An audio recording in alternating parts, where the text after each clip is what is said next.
నరకాన్ని అనుభవిస్తావు, జాగ్రత్త. మన చేతికి వేళ్ళెన్ని? 5. పాండవులు ఎంతమంది? 5 పంచపాండవులు. అలాగే ఈ రామూర్తి అనే టీచర్కి కూడా 5 గురువులు ఉన్నారు. వాళ్ళల్లో నెంబర్ 1 జిల్లెళ్ళమూడి అమ్మవారు, సాక్షాత్ రాజరాజేశ్వరి యొక్క అంశ ఆమె. నెంబర్ 2 కుర్తాళం పీఠాధిపతి, మన వినుకొండ ప్రాంతీయుడే సిద్ధేశ్వరానంద స్వామీజీ, doctor Prasadaraya కులపతి, Hindu college principal, ఆయన ఈరోజు పీఠాధిపతి అయ్యారు. నెంబర్ 3 గరికపాటి నరసింహారావు గారు, అందరికీ తెలిసినటువంటి ప్రవచనకారుడు. నెంబర్ 4 చాగంటి కోటేశ్వరరావు గారు, భక్తి తత్పరులు. నెంబర్ 5 మన సద్గురు సుబ్రహ్మణ్యం చౌదరి గారు, శ్రీకాళహస్తి రమణ మహర్షి. ఆయన మంత్రబలం, పూర్వజన్మ సుకృతం ఉంది. ఒకనొకప్పుడు పరమ దుర్మార్గుడు. గురువుగారు సిగరెట్ల మీద సిగరెట్లు తాగేవాళ్ళు, శిష్యులు చంటించాలి, చైన్ స్మోకర్, ఎప్పుడూ మందు తాగి పండుకునేవాడు. హై స్కూల్ హెడ్ మాస్టర్ ఆయన. ఉన్నటువంటి 1500 ఎకరాల దాన ధర్మాలు చేశాడు. 3 పిల్లలు.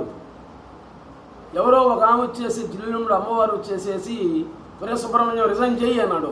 అంతే చేశాడు. ఆ సంవత్సరం వరకు తినడానికి కూడా ఇబ్బంది పడ్డాడు.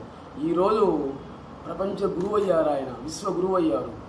శ్రీకాళహస్తి అమ్మవారి యొక్క అంశే సద్గురు సుబ్రహ్మణ్యం గారు. ఆయన నా 5వ గురువు. ఇప్పుడు మనం వృద్ధులైనటువంటి తల్లిదండ్రుల గురించి పట్టించుకోకపోతే నువ్వు నరకాన్ని అనుభవిస్తావు, బతికుండగానే నరకాన్ని అనుభవిస్తావు, జాగ్రత్త. అసలు దేవుడు ఉన్నాడా లేడా, దేవుడు ఉన్నాడా లేడా అనేటువంటి ఒక పెద్ద చర్చ. ఇది మనకు అనవసరం. ఎందుకంటే దేవుడు ఉన్నాడా లేడా అనేటువంటిది మన మైండ్కి అందేది కానే కాదు. ఆధ్యాత్మికవేత్తలు, జ్ఞాన పిపాసులు చూశారు, మాట్లాడారు. వెంకటేశ్వర స్వామితో మనం మాట్లాడగలమా? మనకు కాంతా కనకం, అమ్మాయి, డబ్బులు, ఈ 2 ఉంటే చాలు, ఇంకేం అవసరం లే.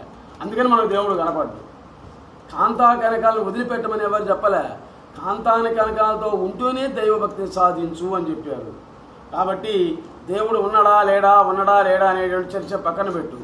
అసలు నడిచేటువంటి దేవుళ్ళు, మాట్లాడేటువంటి దేవుళ్ళు నీ ఇంట్లోనే ఉన్నారు. అది ఎప్పుడైనా గమనించావా?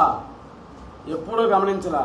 నీ ఇంట్లో ఉన్నటువంటి దేవతలని నువ్వు గుర్తించకూడదు. నువ్వు ఎక్కడికి పోతున్నావు?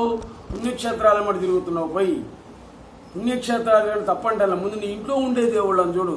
ఎవరు అంటే మీ అమ్మ. మాట్లాడేటువంటి, తిరిగేటువంటి దేవత మీ అమ్మ. 2 మీ నాన్న.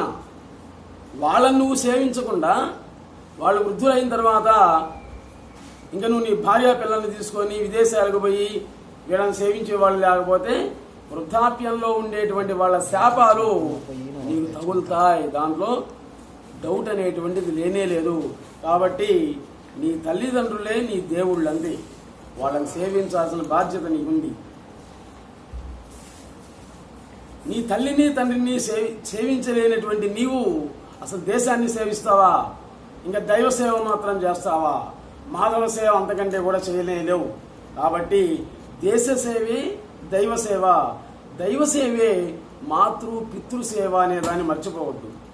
కొంతమంది, అంటే నేను ఎవరిని విమర్శించట్లే, కొంతమంది బాగా డబ్బున్నటువంటి వాళ్ళు ఏం చేస్తున్నారంటే వృద్ధులైనటువంటి తల్లిదండ్రుల్ని, వాళ్ళిద్దరిని పాపం ఏదో ఒక ఇంట్లో ఉంచి ఒక ఇల్లు కట్టించి డబ్బులు ఉన్నాయి కదా అని ఆ ఇంట్లో, ఆ భవనంలో వాళ్ళ అమ్మ వాళ్ళ వృద్ధుల నుంచి పని మనుషులను పెట్టి సేవలు చేయిస్తున్నారు. చూడండి, కొంతమంది బాగా డబ్బున్నటువంటి వాళ్ళు, కోటీశ్వరులు, పని మనుషులను పెట్టి వాళ్ళ తల్లిదండ్రుల సేవ చేయిస్తుంది. ఇది కరెక్టా? ఒకసారి ఆలోచించండి. నీ భార్య నువ్వు సేవ చేయకూడదా? ఏమన్నంటేనేమో నా భార్య నా మాట వినడం లేదు అంటావు, మా అమ్మ నాన్న సేవించదు అని అంటావు.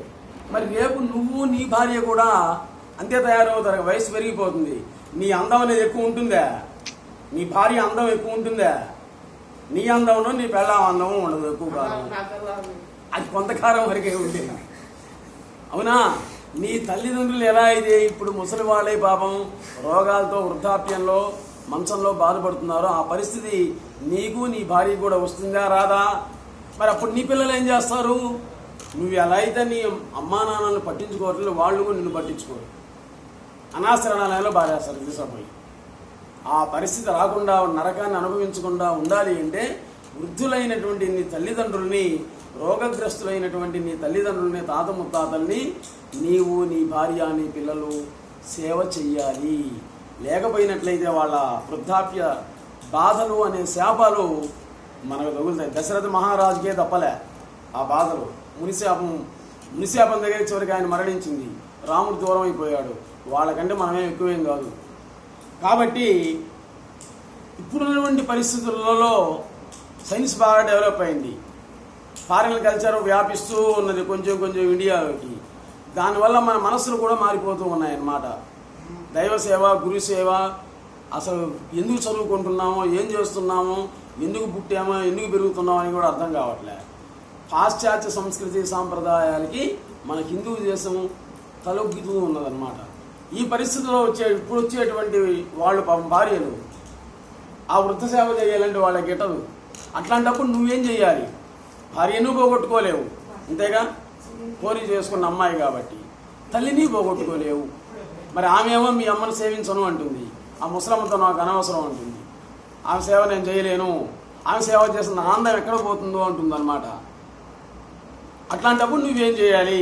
ఒకసారి ఆలోచించుకో. ఉంది కదా, దేవుడు ఇచ్చినటువంటి డబ్బులు ఉన్నాయి నీ దగ్గర, అవునా?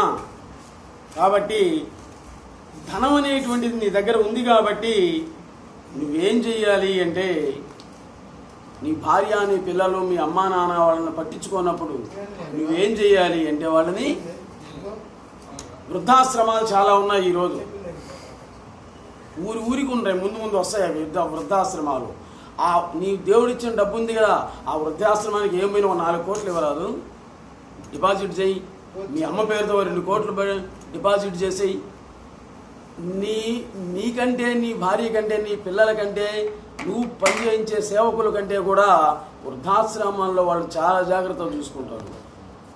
దూరంగా వేయకూడదు. మళ్ళీ నీ ఊరికి దగ్గరలో ఉన్న వృద్ధాశ్రమాల్లో మీ అమ్మా నాన్న వాళ్ళ నుంచి కనీసం వారానికి ఒక్కసారి అవి పరామర్శించరా. వారానికి ఒక్కసారి నువ్వు మీ అమ్మను చూడటానికి పోయినప్పుడు ఆ వృద్ధాశ్రమంలో ఉండేటువంటి పాపం వృద్ధులకి, రోగగ్రస్తులకి వాళ్ళందరికీ వస్త్రదానం చేయి, అన్నదానం చేయి, ఔషధాలు దానం చేయి. అప్పుడు నీ కుటుంబం అనేటువంటిది బాగుపడుతుంది. అంతేగాని నీవు ఉండగానే మీ ముసలివాళ్ళైనట్టు అమ్మా నాన్నలను తీసుకుపోయి ఎక్కడో ఒక ఇల్లు కట్టించి ఇంట్లో ఉండి పని మనుషులు సేవ చేయిస్తే అది మంచిది కాదు అని మీ అందరికి కూడా తెలియజేస్తున్నావు. మీకు ఇచ్చినటువంటి ఇష్టదైవానికే నువ్వు ఇస్తున్నావు. నువ్వు ఎవరికి ఇస్తున్నావు డబ్బులు?